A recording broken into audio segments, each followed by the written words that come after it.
با سلام و صمیمیتی به اندازه خدمت شما بیننده عزیزی شبکه ورزش. نشر نوبتی برنامه اطلاعاتی هفته ورزش رو پیشکشتان می‌گردانیم. امروز چون همیشگی از رویدادهای مهم هفته ورزشی کشور قصه می‌کنیم. در استودیو با شما فریدون سفرزاده و ما آغاز می‌کنیم. مسابقه جمهوریوی جودو میانی کلانسولان در شهر دوشنبه 142 جودوکار رو به هم آورد. همه اشتراکچیان مرحله جمهوریوی جام فدراسیای فوتبال تاجیکستان معین شدند. رقابت 50 دسته برای به دست آوردن جام بویچچک 2022 در شهر خوجند. کورس‌های آموزشی داوران در 4 منطقه مملکت آغاز گردیدند. 38 دسته برای دریافت جام وزارت کارهای داخلی اوید به فوتزال در شهر دوشنبه مبارزه برده ایستادند. باشگاه‌های لیگای اولی و لیگای یکم از مرحله لیسانسیه کنونی فدراسیای فوتبال تاجیکستان می‌گذرند.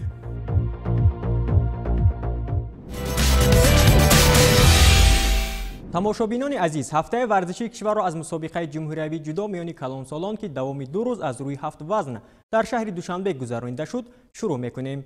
این اولین مسابقه جمهوریوی جودو در موسم سال 2022 از طرف فدراسیون جودوی مملکت محسوب می شود.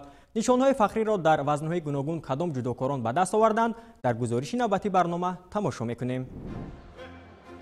12-13 فوریه با ابتکار فدراسیون جودوی مملکت نخستین مسابقه جمهوریوی از رشته جودو میانی کلانسولان در موسم سال 2022 از روی 7 وزن میانی 142 جودوکار برگزار گردید. رقابت‌های جودوکاران دوام 2 روز در تالار مؤسسه دولتی مرکزی جمهوریوی تیاری المپی دسته‌های منتخب جالب و دیدنی صورت گرفت. همه رقابت‌ها را 15 داور جمهوریوی طبق قاعده‌های جدید جودو حکمی کردند. در روز اول مسابقه 19 جودوکار زیر وزن تا 60 کیلوگرم روی تاتامی برآمدند. در این وزن مهرزاد صوفیوف همتان نداشت و در دو مسابقه آخری جمهوریوی جودو نشان طلا را صاحب گردید. نشانهای نقره و برنجی را عبدالرحمن شویف، امیرجان عزیزالله و سعدی صابرزاده به دست آوردند.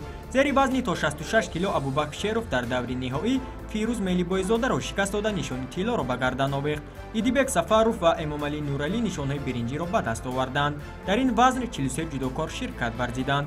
میانی وزن تا 73 کیلوگرم 31 جودوکار برای نشانهای فخری تلاش کردند. در این وزن کسی به محمد رحیم سرخانوف برابر شده نتوانست. همین طور نشان طلا نصیب این جودوکاری با مهارت گردید. مدال‌های نقره و برنجی را محمد ایسا رجبوف، سیف‌الدین بویمرزویف و ابراهیم سید اکبروف به دست آوردند.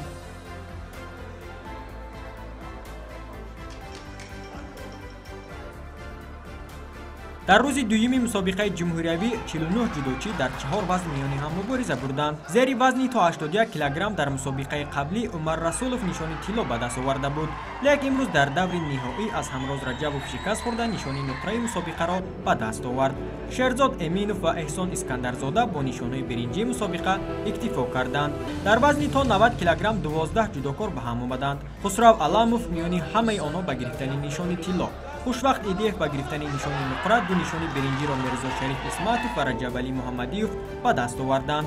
میان سنگین وزنها رقابت‌ها بسیار جالب و دیدنی و تیز و تند جریان گرفت. در وزن تا 100 کیلوگرم نشان طلا را ابوبکر اکابر صاحب گردید. او در دور نهایی وهاب حیدروف را از ناحیه یوان سرافکنده کرد. نشانهای برنجی را ایدیبک جعفروف و عزیز ظریفوف صاحب شدند. در وزن بیش از 100 کیلو منصور رحمان، ابراهیم المرادوف، طلبالدین فیضوف و آزادبک جوریف نشانهای فخری را به دست آوردند.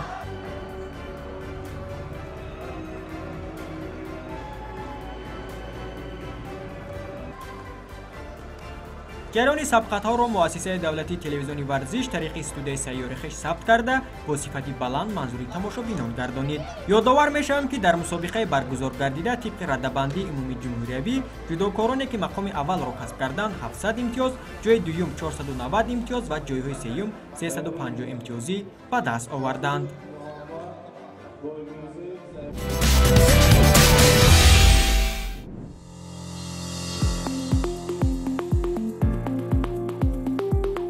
ҳафтаи гузашта бо ташаббуси шӯрои ҷумҳуриявӣ динамои вазорати корҳои дохилии ҷумҳурии тоҷикистон чун анъана мусобиқаи варзишӣ оид ба футзал барои дарёфти ҷоми вазорати корҳои дохилӣ оғоз гардид, ки дар он дастаҳои ҳаваскори собиқадорон ва ҷавонон ширкат варзида истоданд.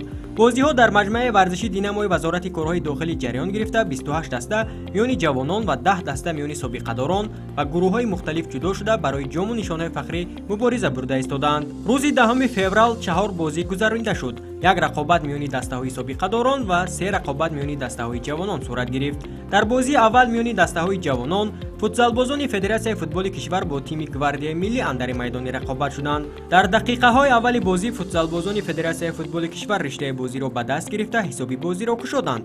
дар идома бозӣ комилан ранги дигар гирифта ҳар ду даста дарвозаи якдигарро голборон карданд ва ҳамин буд ки бозӣ бо натиҷаи 10-10 мусовӣ ба фарҷом расид.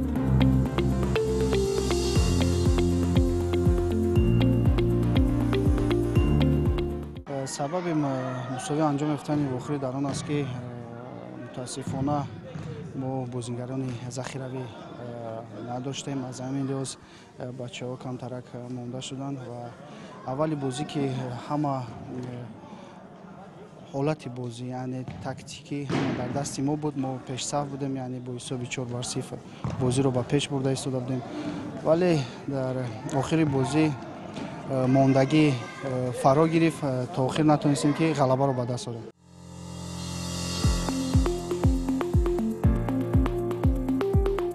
қобили зикр аст ки дар мусобиқаи ҷоми вазири корҳои дохилӣ ғайр аз дастаҳои сохторҳои қудратӣ ҳамчунин намояндагони васоити ахбори омма ҳам ширкат варзида истоданд. кормандони муассисаи давлатии телевизиони варзиш ҳамасола яке аз муддаиёни асосии ин мусобиқа ба ҳисоб мераванд. аксарияти рақобатҳо пас аз соатҳои корӣ доир мегарданд.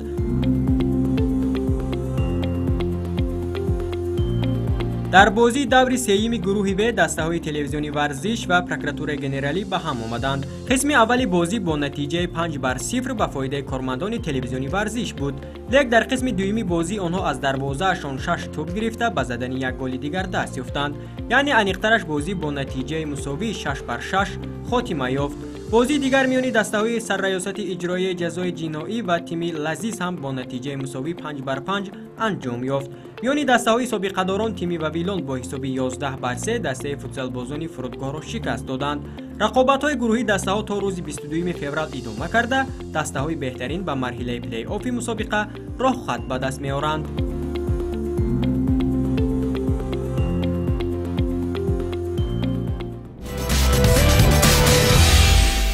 аз маҷмӯаи варзишии динамои вазорати корҳои дохилӣ ҳамакнун таваҷҷӯҳ мекунем ба ҷараёни кори комиссияи Федератсияи футболи кишвар, ки давоми 2 ҳафта мешавад бошгоҳи лигаи олӣ ва лигаи якумро аз марҳилаи литсензиякунонӣ мегузаронанд. ин навбат бошгоҳи клуби марказии варзиши артиш мавриди санҷишу боздиди гурӯҳи кори комиссия қарор гирифт. мутаваҷҷеҳ бошед. Федератсияи футболи Тоҷикистон бо таъсиси гурӯҳи корӣ дастаҳои лигаи якум ва лигаи олиро аз марҳилаи литсензиякунонӣ мегузаронад. то ин муддат аксарияти тимҳо аз ин марҳила гузаштаанду бошгоҳе ки дар ин марҳила мушкилӣ доштанд бо дархости роҳбарияташон то мавсими нави чемпионати футболи кишвар пурра мушкилиҳои мавҷударо бартараф мекунанд. мавриди зикр аст ки кори комиссия санҷиш ва аз назаргузаронии талабот ба меъёрҳои гуногуни дастаҳои футбол аз қабили меъёрҳои варзишӣ, инфрасохторӣ, маъмурию кадрӣ, ҳуқуқӣ, молиявӣ ва ҳамчунин вазъи кунунӣ бошгоҳҳо ба ҳисоб рафта мавриди баррасӣ қарор дода мешаванд. ин навбат шиносоии гурӯҳи кории комиссияи Федератсияи футболи мамлакат роҷеъ ба литсензиякунонии дастаҳо зери роҳбарии ноиби президенти Федератсияи футболи Тоҷикистон Алишер Урунов, ки бо мақсади беҳтар намудани тимҳои футболи кишвар барои мавсими нав роҳандозӣ гардидааст, дар меҳмонии клуби марказии варзиши артиш қарор доштанд. дар мавсими гузашта артишҳо барандаи нишонҳои биринҷии лигаи олӣ гардида буданд ва мавсими равон дар ҷоми конфедератсияи футболи осиё ҳунарнамоӣ мекунанд. дар ҷараёни марҳилаи аввали литсензиякунонӣ гурӯҳи корӣ ҳуҷҷатҳои дастаро вобаста ба иҷрои низомномаҳои литсензиякунонӣ аз рӯи критерияҳои варзишӣ, инфрасохторӣ, кадрӣ, маъмурӣ, молиявӣ ва ҳуқуқӣ тафтиш карданд. ҳамчунин дар идомаи сафари корӣ мутахассисон аз варзишгоҳи марказӣ даста боздид намуда доир ба беҳтар намудани ҳолати кунунии варзишгоҳ тавсияҳо доданд ва дар фарҷом камбудиҳои мавҷударо ошкор карда дархост намуданд ки то мавсими нави футбол онҳо бартараф карда шаванд. роҳбарияти даста низ ироа доштанд ки ҷиҳати ҳунарнамоии хуб дар ҷоми конфедератсияи футболи осиё ва чемпионати футболи мамлакат боз ҳам ҳайати дастаро пурқувват карда омодагиҳоро ҳамаҷониба пурзур мекунанд.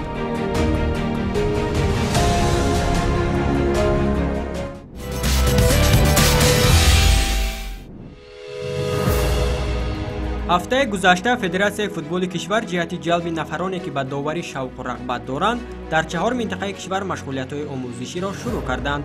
дар ҳар минтақаи кишвар 20 нафарӣ ба мактаби доварони федератсияи футболи кишвар фаро гирифта шуданд. дар ин мактаб духтарон ва писарони 18 то 30 сола ҷалб карда шуданд ки онҳо ҳаматарафа солим буда донандаи хуби забонҳои хориҷӣ мебошанд. вазифаи асосии мактаб ҷустуҷӯ, интихоб, таълим ва омодагисозии доварони футбол барои пешбарӣ ва пешниҳоди онҳо ба рӯйхати довароне ки дар мусобиқаҳои чемпионати тоҷикистон миёни бошгоҳҳои футболи ғайриҳаваскор ҳунарнамоӣ мекунанд маҳсуб мешавад.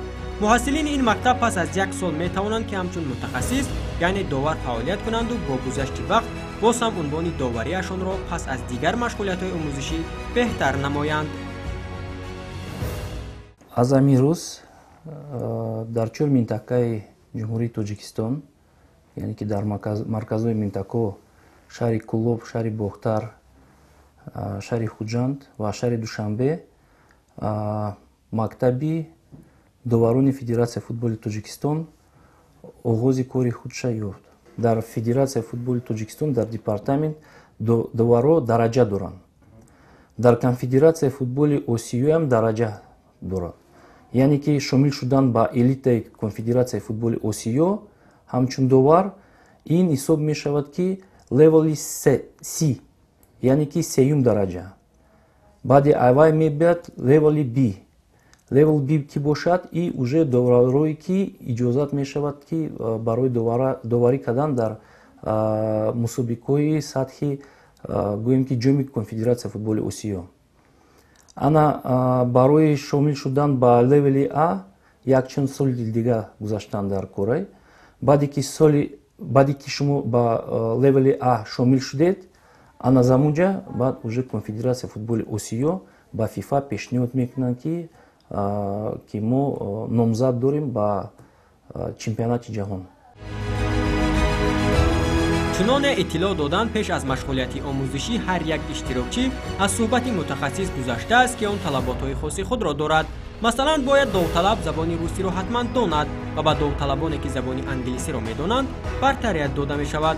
ба ҳар як нафари иштирокчӣ аз ҷониби яке аз сарпарастони федератсияи футболи кишвар ташкилоти бима лавозимоти махсус инъом карда шуд ки минбаъд онҳо метавонанд дар ҷараёни машғулиятҳои назариявию амалӣ онҳоро истифода кунанд. машғулиятҳои омӯзишӣ 3 моҳ давом карда пас аз хатм ба ҳар кадом муҳассилин шаҳодатномаи доварӣ дода мешавад ки онҳо минбаъд ҳуқуқ доранд дар мусобиқаи ҷавонон ва чемпионати футболи шаҳри душанбе мин ҳайси довари футбол фаъолият кунанд.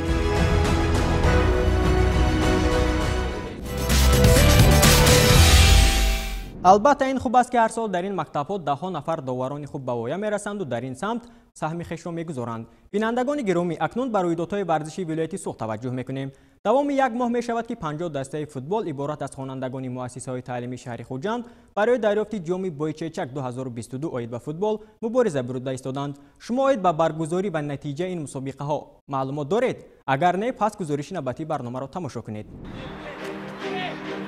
аз 13 январ сар карда марҳилаи аввалии мусобиқаи шаҳрӣ оид ба футбол барои дарёфти ҷоми Бойчечак 2022 дар шаҳри Хуҷанд бо иштироки 760 нафар муҳассилини муассисаҳои таълимӣ дар майдони футболи муассисаи давлатии мактаби варзишӣ рақами 1 ҷараён доранд. мусобиқа миёни хонандагони муассисаи таҳсилоти миёнаи умумии шаҳр ҷараён гирифта аз рӯи 3 сол наврасонро ба ҳам овард. мавриди зикр аст ки чорабинии варзишӣ бо ибтикори бахши кор бо ҷавонон ва варзиш, Федератсияи футболи видояти Суғд ва шуъбаи маорифи шаҳри Хуҷанд роҳандозӣ гардид. 12 даста миёни хонандагони 12-13 сола миёни ҳам сабқат карданд. дар натиҷа хонандагони муассисаи таҳсилоти миёнаи умумӣ рақами 22 ҷойи аввал, гимназияи рақами 1 ҷойи дуюм ва муассисаи таҳсилоти миёнаи умумӣ рақами 16 зинаи сеюмро касб карданд. мақсади ин мусобиқаҳо дар он аст ки ҷавонону наврасон ба корҳои беҳуда даст назананд ва тарзи ҳаёти солимро пеша кунанд. раҳмат ба Федератсияи футболи ҷумҳурии Тоҷикистон, ба Федератсияи футболи вилоят ки барои рушди футбол бисёр аҳамияти ҷиддӣ дода истодаанд ва бисёр ҳозир мусобиқаҳо баргузор карда истодааст. дар ҳар мисол U12, U13, U14, U15, U16, U17 ҳамин бошад ки мана ҳозир дар мусобиқаҳои Осиё, дар мусобиқаҳои байналмилалӣ наврасони мо ҷои аввалро ишғол карда истодаанд. میانی خوانندگان 14-15 ساله 20 دسته برای زینه‌های افتخاری تلاش ورزیدند. مسابقه بین فوتبالبازان 16 تا 17 ساله تا روز 15 فوریه ادامه می‌کند. در این سن و سال 16 دسته شرکت ورزیده ایستادند. دسته‌هایی که به گرفتن نشان‌های فخری مشرف گردیدند به مرحله ولایتی مسابقه که آخرین ماه فوریه دایر می‌گردد راه خط به دست می‌آورند.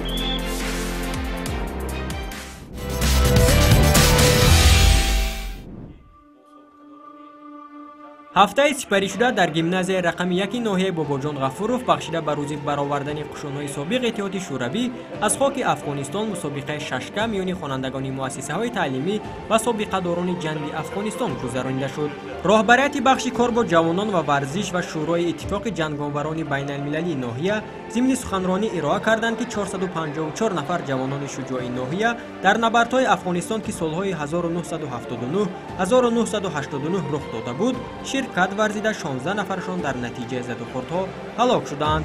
امروز 371 نفری آنها در قید حیات بوده در ادامه فعالیتشان برای ترغیب وطن دوستی و دلیری و جسوری در جامعه سهم نظر رأس گذاشته ایستادند.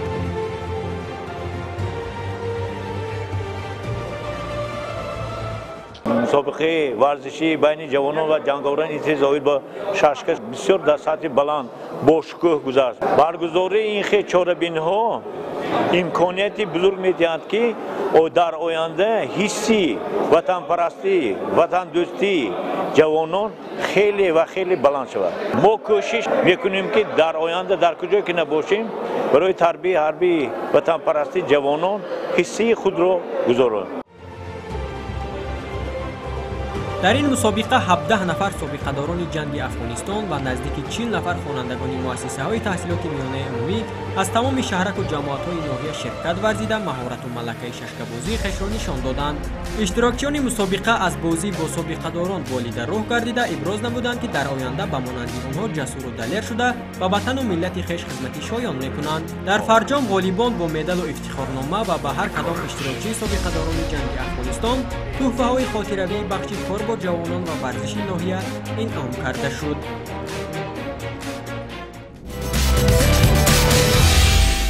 از ناحیه باباجان غفوروف همکنون میرویم به مسابقه فوتبال خرد که بخشیده به 29مین سالگرد تأسیس یابی قوه‌های مسلح جمهوری تاجیکستان در ناحیه میرسید علی حمدانی گذرانیده شد. مسابقه ناحیوی 10 روز می شود که ادامه دارد. تفصیلات بیشتر در این خصوص. هفته گذشته در میدانچه فوتبال خردی مؤسسه دولتی مکتب ورزشی ناحیه میر سید علی حمدانی مسابقه فوتبال خرد میان نورسان 16-17 ساله از همه جماعت و دهات ناحیه گذرانیده شد. 16 دسته دوام 10 روز میانی هم مبارزه برده غالب را معین کردند. نورسان هم در جریان بازی ها تلاش می‌ورزیدند تا غلبه به دست بیارند و با به دست آوردن نشانهای فخری راهخط مسابقه های ولایتی را صاحب گردند و ناحیه میر سید علی حمدانی را معرفی کنند.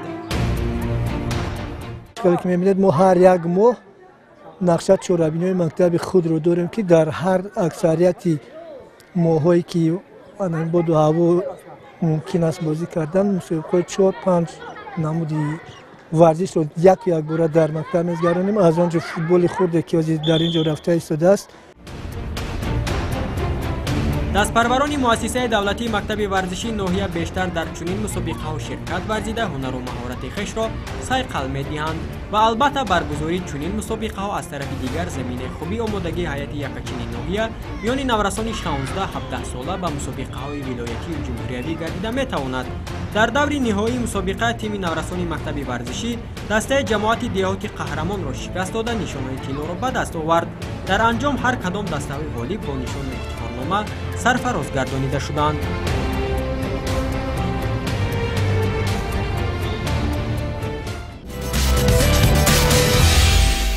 همکنون رسیدیم به بخش خبرریزی برنامه که شما را با اطلاع کوتاه و عکس و معلومات واقف می‌سازد. بیاید این بخش برنامه را پیگیری می‌کنیم.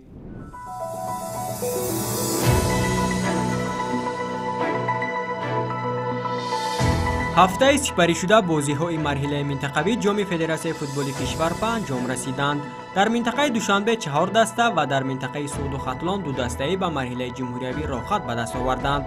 همکنون 8 دسته از 16 تا 26 فوریه در شهر دوشنبه برای به دست آوردن جام تلاش می‌ورزند.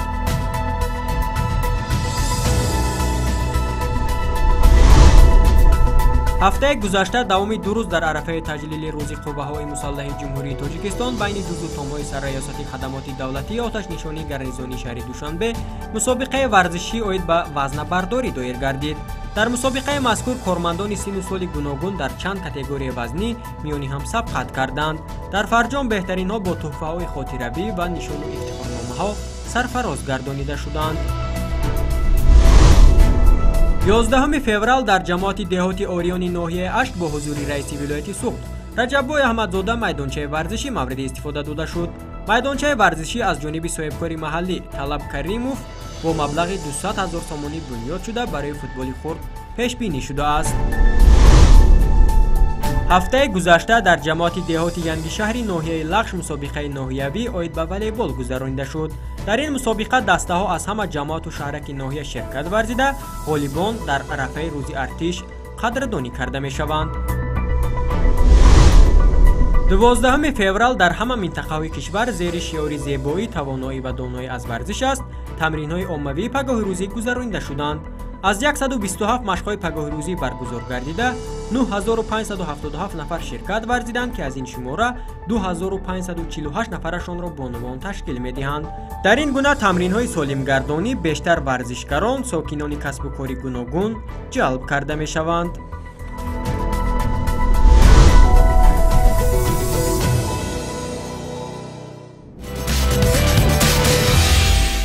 дӯстони гиромӣ, дар ҳамин ҷо ба нашри навбатии барномаи ҳафтаи варзиш нуқта мегузорем. агар аз рӯйдодҳои муҳими ҳафтаи варзиши кишвар воқиф шудан хоҳед, пас ҳар ҳафта ҳамин рӯзу ҳамин соат пайгири барномаи мо бошед. хайр.